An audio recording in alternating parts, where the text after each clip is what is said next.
All these talks about understanding our true nature are mere pointers, not to take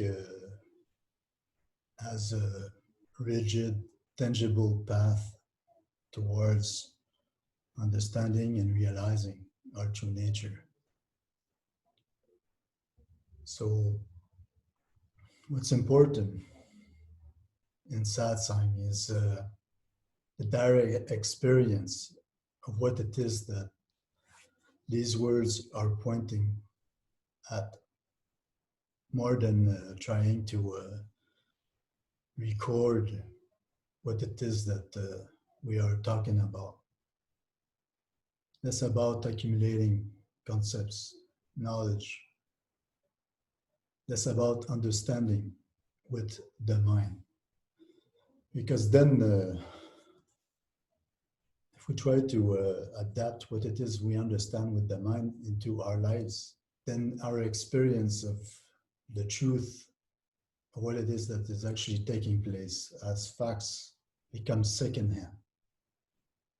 And all we're doing is trying to make what it is that is in our minds into something real, which is not real, which is just thinking. So the mind cannot see other things than seeing thoughts, his own thoughts. No thoughts, no mind. So, of course, as we talk about understanding our true nature, there are thoughts associated with that as pointers, but nothing more than that, nothing more than pointers. So it is more important to relax the mind and somehow sit in what it is that we are talking about without mind.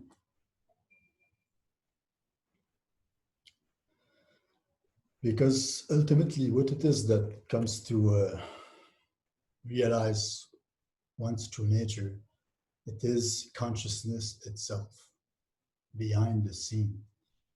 The consciousness that we cannot access to with the mind. Even though we know that we are, as we say, I am, it is consciousness itself which knows that I am. And it is consciousness itself which comes to realize itself, following which there is a possibility for this realization to be integrated into this personalhood that we happen to experience on this level of physicality. So it's not because we don't see what it is that is happening in the background as consciousness journeys into this experience that there isn't something taking place in terms of consciousness coming to know itself and realize itself.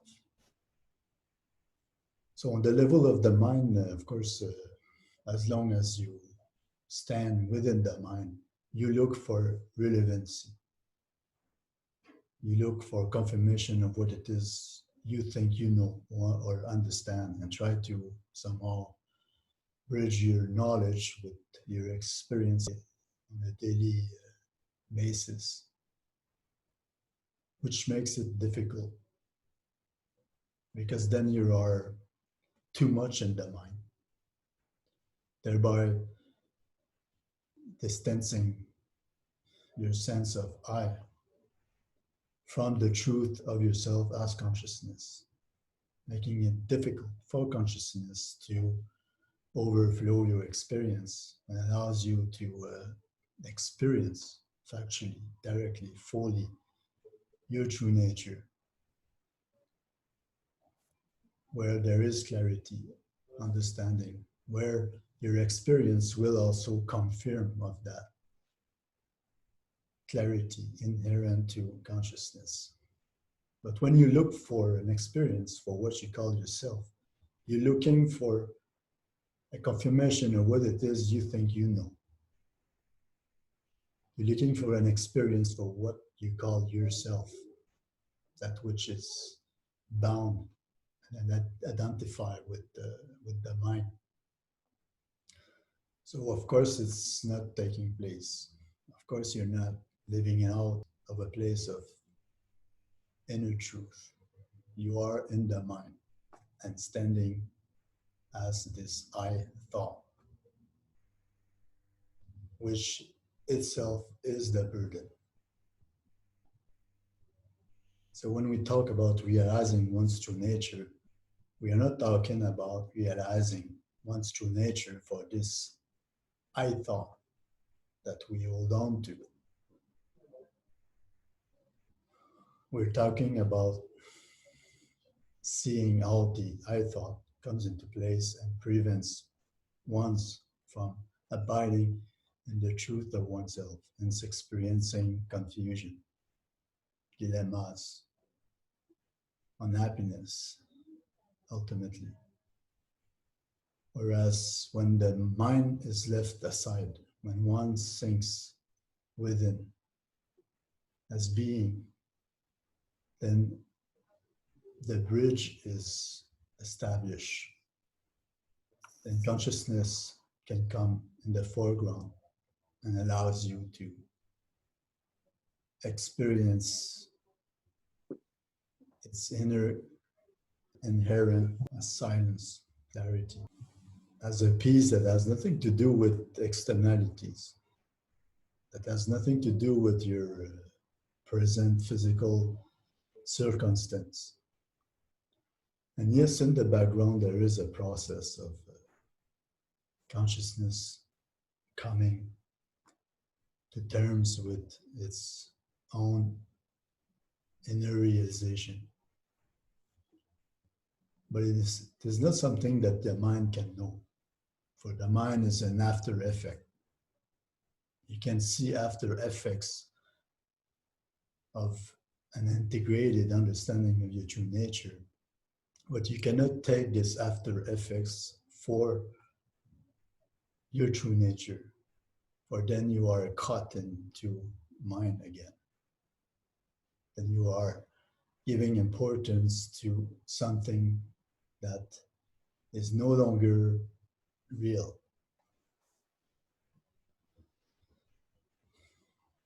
Therefore, it is more important to let go of mind, let go of what it is that you experience, whether it's negative or positive. Stay still in between thoughts and let it do its thing.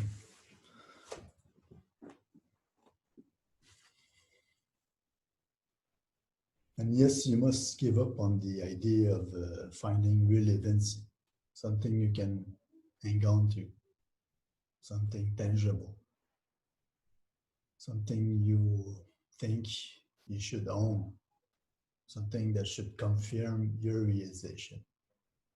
But only the mind is concerned about that, not your true nature.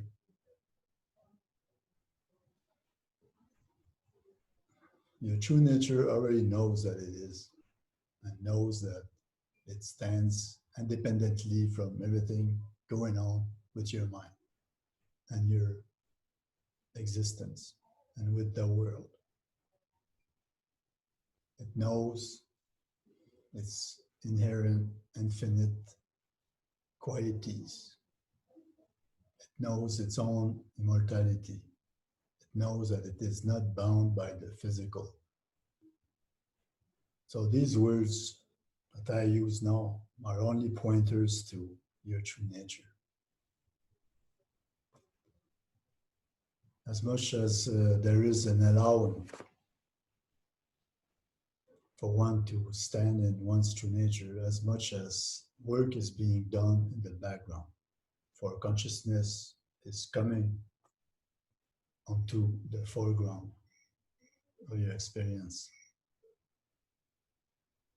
In a way, as much as this is allowed, as much as work is being done. And sooner or later, you will taste the sweetness of the fruit coming out of its tree.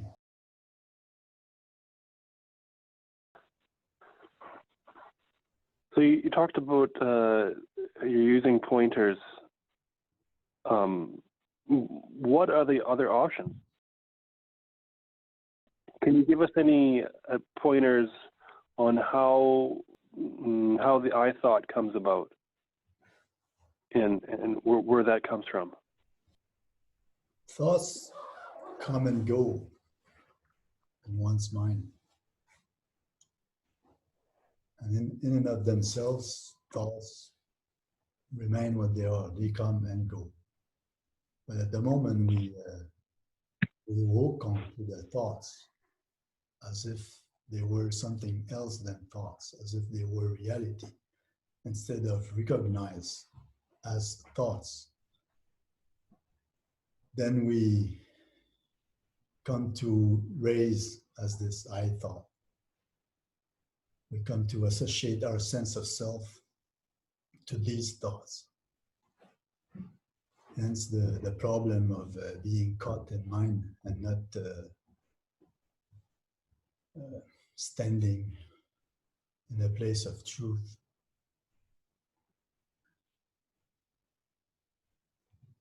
So as long as you take the thought for being the reality in your experience, you come to raise as this I thought,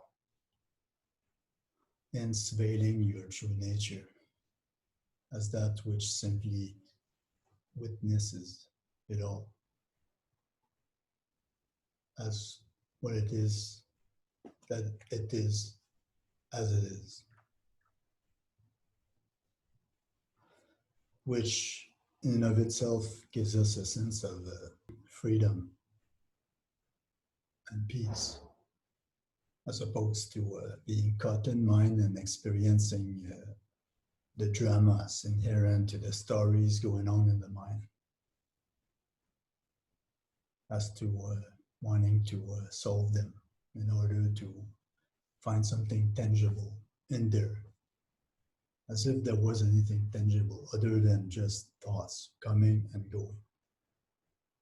Nothing real in that. So when you come to witness the mind as the mind it is, as a bundle of thoughts, as a process of thinking, and not take this thinking as pointing as anything absolutely real, then obviously you come to feel a space, a place of detachment towards the same thoughts. Therefore, being able to experience a peace, regardless of what's going on the level of the thoughts. Therefore, remaining as yourself, as the truth of yourself, independently from this idea that you are bound to this mind-body apparatus. And therefore, not having to feel that you need to seek on that level, nor resolve anything on that level. For you are that which is aware of the mind. You are not the mind. You can experience this for yourself in this moment. When you follow a thought and let the thought drive your attention, then you come to stand as this ego self, this I thought, and experience the confusion inherent to it. Whereas when you simply acknowledge the mind for the mind it is, and stand anchored into the awareness of mind, then there's a release. There's a space, there's a freedom that comes into your experience. And as you sit in it deeper and deeper, closer to your inner core, your inner genuine sense of being, you know that you are not the mind, that you are consciousness. And peace is there. Peace is inherent to consciousness as awareness. Then, of course, you are free from this I thought simultaneously. In that moment of direct experience, that which is aware. Of course, there are many means that will help you to tap into that, into your being as it is, independently from the mind. Everyone has different uh, inclination as to follow certain path or disciplines or techniques or whatnot. But the end goal is the same thing: being oneself as we are, as consciousness, as that which lives within, as that which truly, essentially, ultimately gives us this sense of I am, and to establish one sense of being in that I am. Then there is a process in the background whereby one comes to experience more and more the fact of that consciousness itself knowing what it is as truth. It's an outcome of reminding yourself of being who you truly are and living from that place as you can. A lot of times you live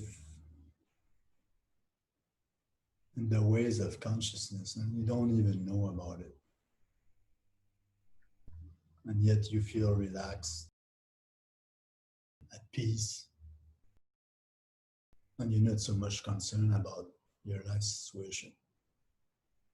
Although in that place of peace, you come to have the right thoughts towards your physical circumstance. Not otherwise. It's not when you're caught up in your mind that you come to see clearly in your life physical concerns. It's when you are at peace with yourself, happy, simply feeling good about yourself, free from mind's preoccupations, that your thoughts comes to flow accordingly, comes to vibrate within the qualities of your true being, and it's coming to take the right actions towards your physical circumstances or on any other levels if needed. And it happens all the time. Everyone experiences that all the time without knowing. Now, by reminding yourself or simply being aware that you are, you come to facilitate the path already established by consciousness itself. Itself have been chosen this particular personhood to experience itself in a unique manner. So you're giving way to that which is the truth in yourself to take over, as opposed to resisting to it and identifying with the mind and taking the mind for yourself when you are not the mind, when you are consciousness, that which is aware of the mind. using the mind for its own purpose that you cannot know from a place of mind, but that you can come to experience as an after effect of being united to consciousness and knowing that this is so, this is what is taking place in your life.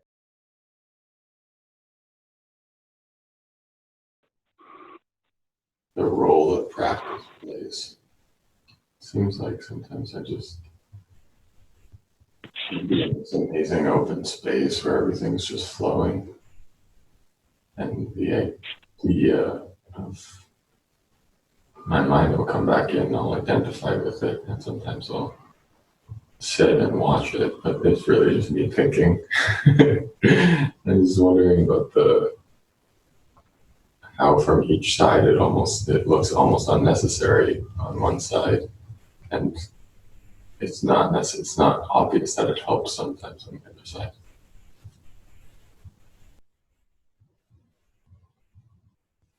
The thing is, when you think about it, you have to realize that you are doing so, that these are thoughts.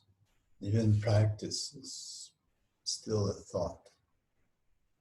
And to know that it is a thought, because otherwise what happens is you are led by the thought as opposed to being yourself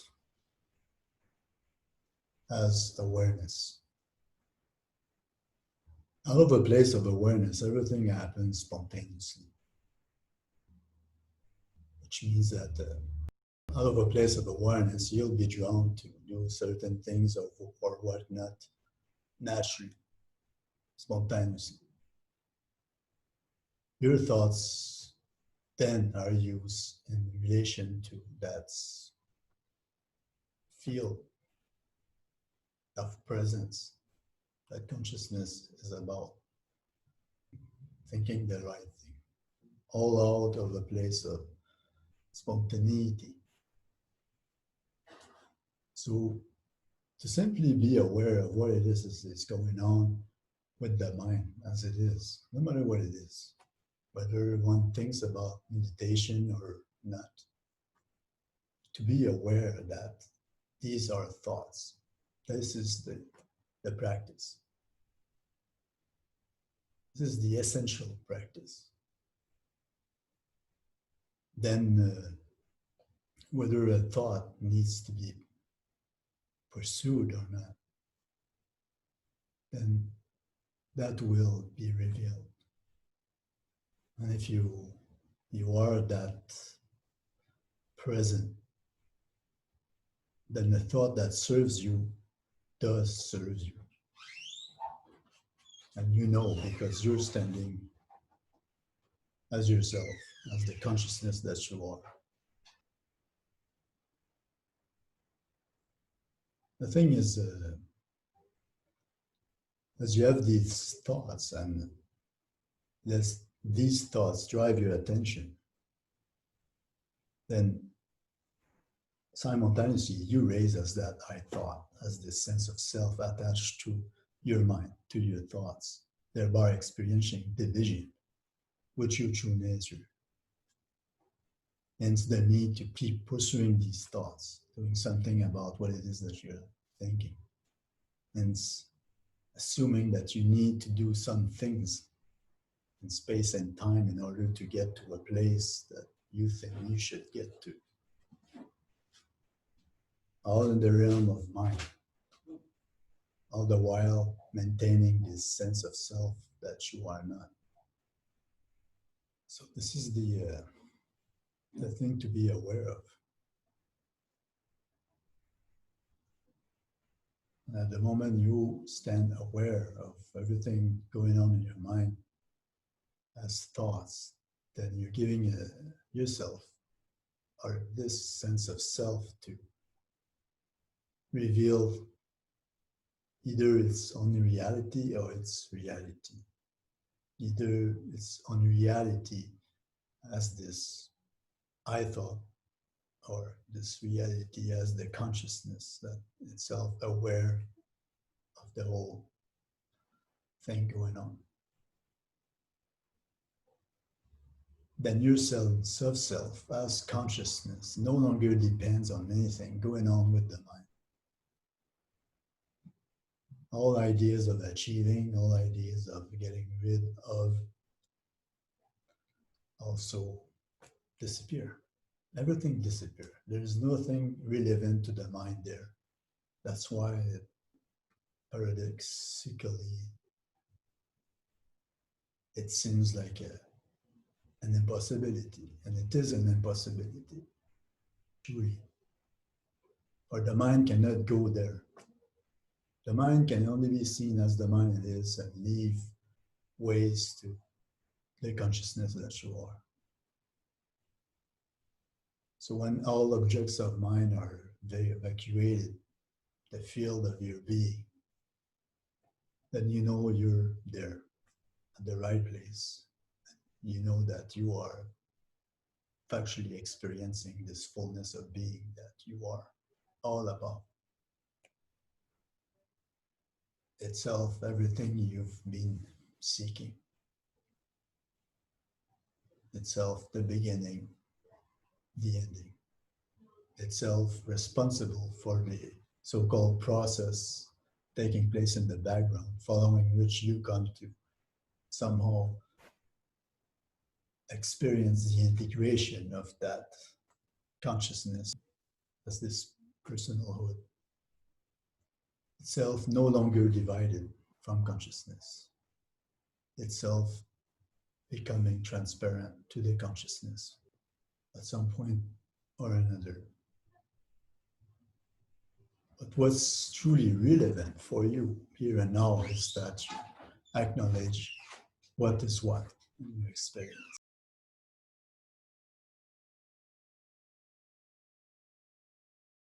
And that you can do at any given moment.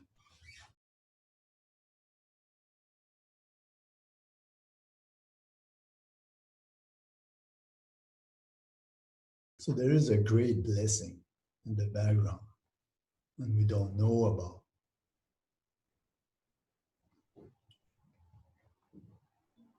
A blessing inherent to the fact that you are consciousness, first and foremost, itself, everything we've looking for. And that there are no moments where you cannot tap into it by simply acknowledging what is what, as it is, moment by moment. Forget about the notions that someday you should get to a place of realization of that consciousness. These are concepts, words. They can help you in the moment, yes, but should not be taken as a way of being,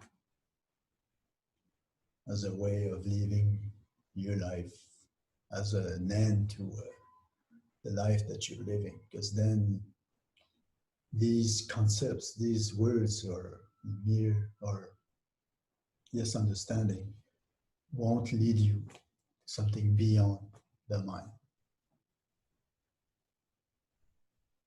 So the mind is used here as a way of pointing as that which exists that stand prior to mind, but do not lead you directly to the consciousness. They will never lead you to consciousness. So everything of mind, everything knowable, everything that you think you need to understand will not lead you to consciousness. And contrary, it will trap you. It will solidify a sense of self that will become harder to be free of. It will take more subtle forms.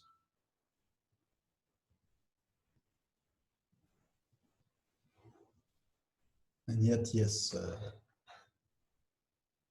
we need pointers. And as long as you know that, as long as you understand that, whatever knowledge we may share are pointers, then you're on the right path. So being aware of what it is that is taking place here now is the essential thing. It's not the knowledge, the experience, the outcome even of what it is to be aware or to come to a place of embodiment of such awareness. These are knowledge.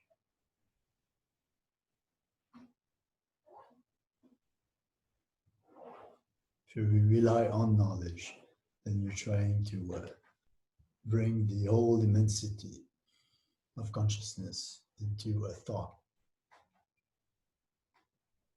and own it as if that was possible. It's not possible and it will never take place, other than creating further misery for yourself. So when you remind yourself of simply seeing everything as it is, seeing that the mind may be there or whatnot, then you start to relax into your being, whether you know it or not. And as you relax into your being, then you become spontaneous. Then you start to flow.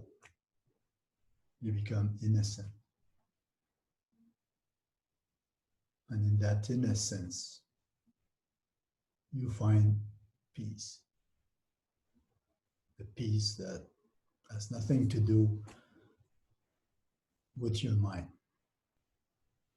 Then your life, in return, you come to see it in a different perspective. You come to see that there are infinite possibilities, infinite ways to be around what you call your life.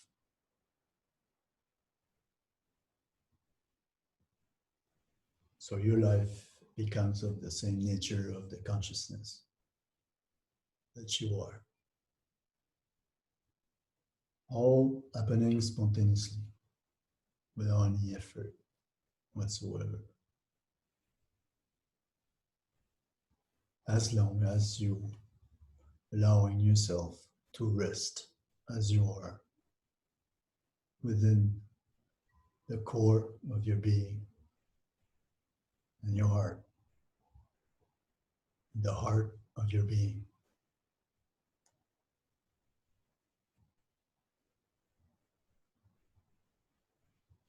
So sometimes there are things to do, to think. Sometimes there isn't anything to think or to do. Man, it's all right.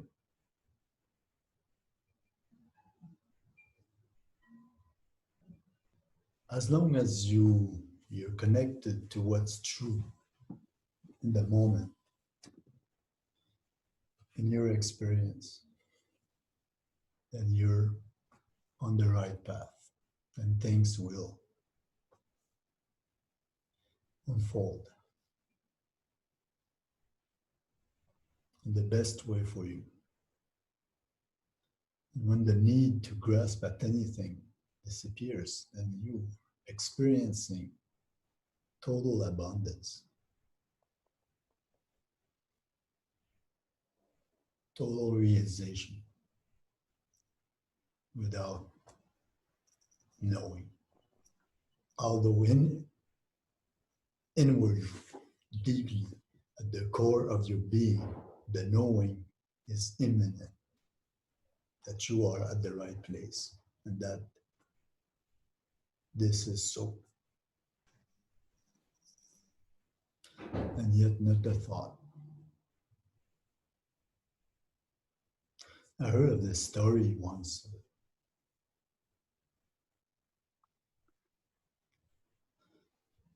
A man went to see a master, and this man was in search of enlightenment. And all that the so-called master answered was that you do not want enlightenment.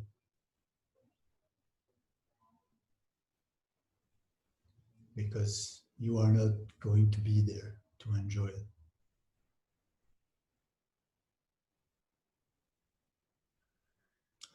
Although, for sure, at some point, as consciousness comes to take over your experience as this individual, you come to see that you serve difficulties, inward difficulties, outward difficulties, no matter what it is.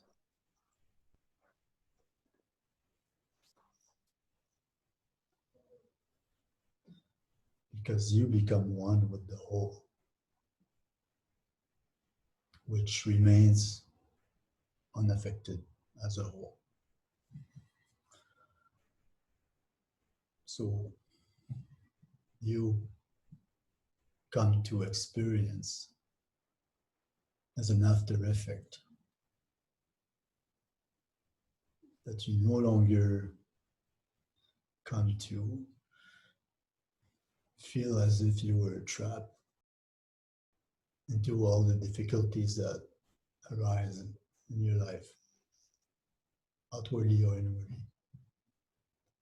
That you have a field of potentiality standing in your experience as a fact, allowing you to choose any angle you want to look at anything, thereby revealing that you are more than what it is that is taking place in your experience, outwardly or inwardly. That you are consciousness itself, the ultimate.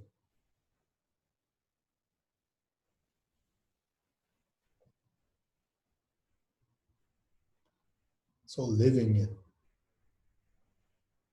that's what matters.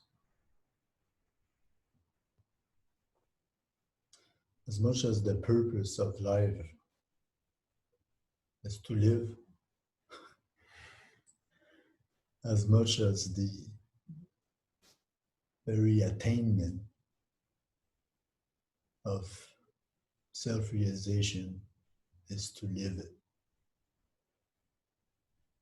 And if you do devote yourself to this task of being yourself as you are, then you find out that this is the very attainment you can possibly have. Tomorrow is tomorrow.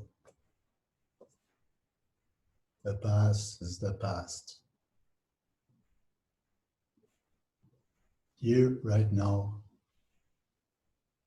the reality of what it is that is truly taking place is that of enlightenment. So don't look at your life as an obstacle, because if you look at your life as an obstacle, then you are creating an obstacle. If you look at this life as it is here and now, as enlightenment, then this is so.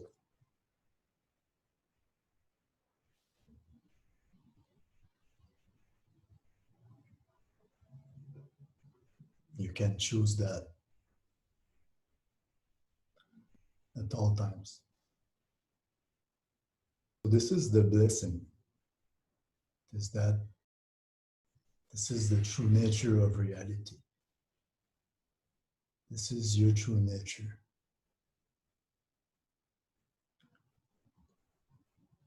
This is the invitation of life, the purpose of life,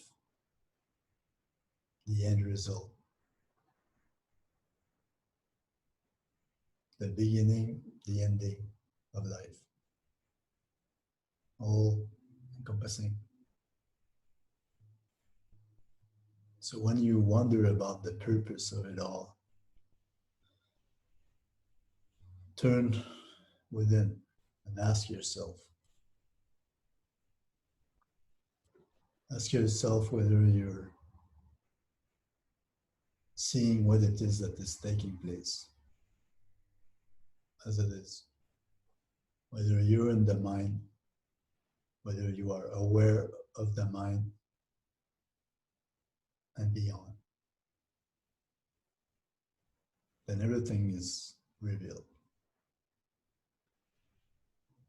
Yes, sometimes the mind is more active than other times. Sometimes the physiology, the physical aspect is not doing so good, thereby making the mind flow in more chaotic manners,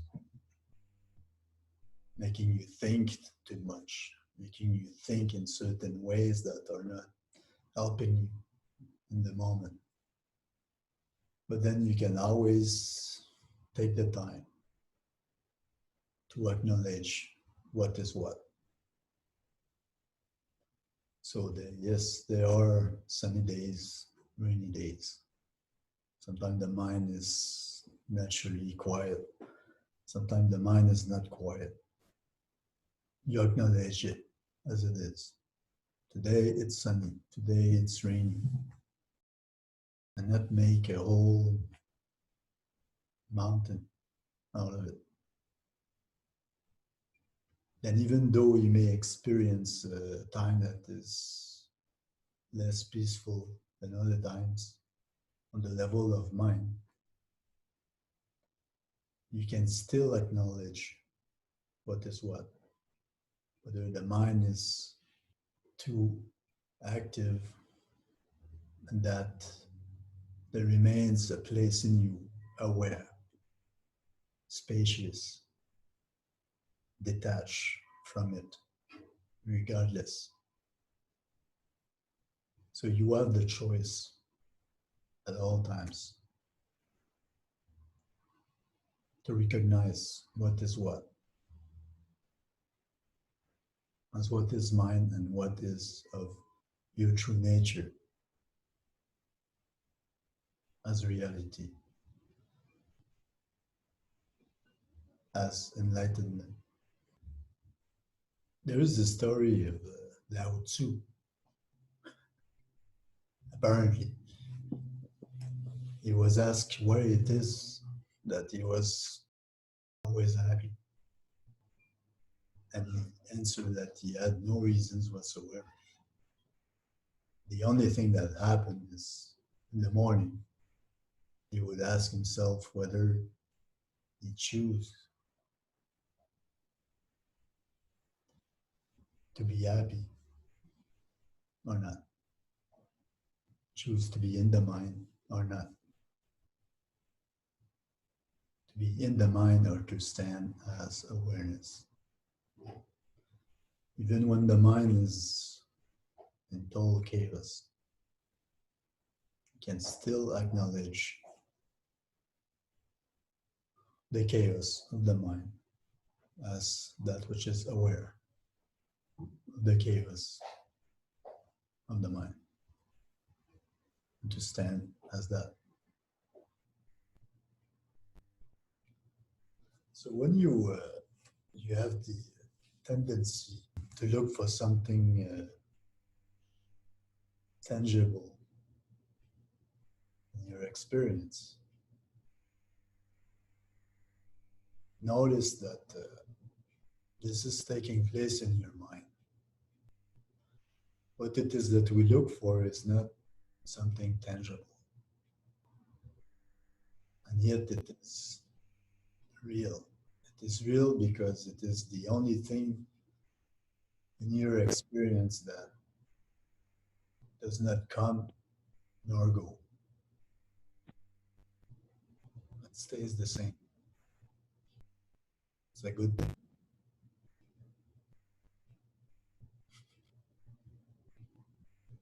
So it's not like you have it sometimes and other times you don't. When you feel that way, it is that you've invested too much in your mind. Therefore, making it appear as if the state of consciousness we're talking about comes and goes.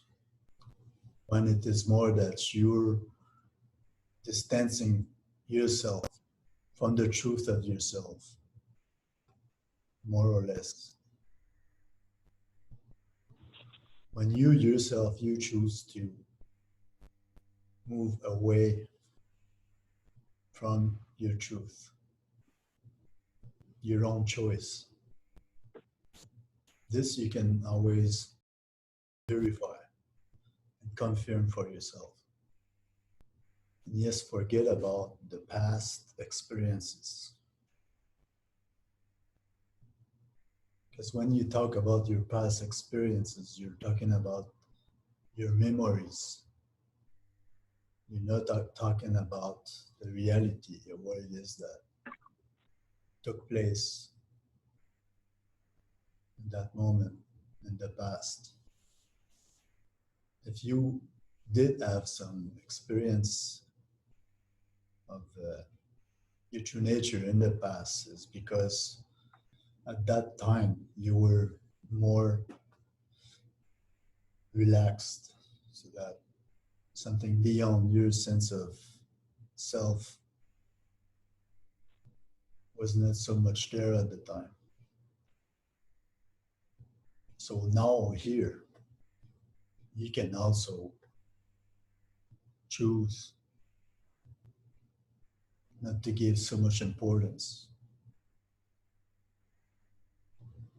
to your mind, thereby feeling or experiencing that you're so tied up into this sense of separate self. And if this is what you're experiencing now,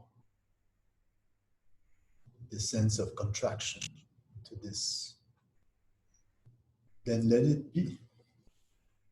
Don't resist it, accept it, relax in it. Turn your eyes towards it and see whether in this moment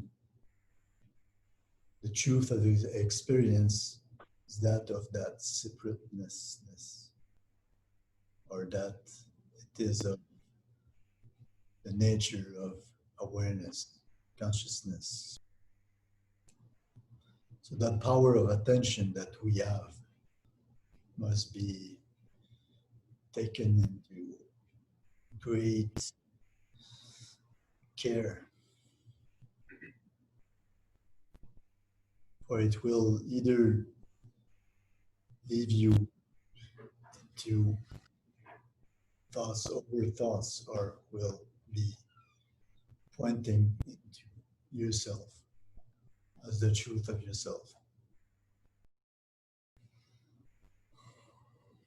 So all we're doing in satsang is bringing an awareness to this power of attention as a practice,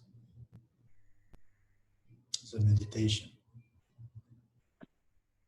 Something you can do on your own, that you must do on your own. And yes, it's a moment by moment, simple in a sense.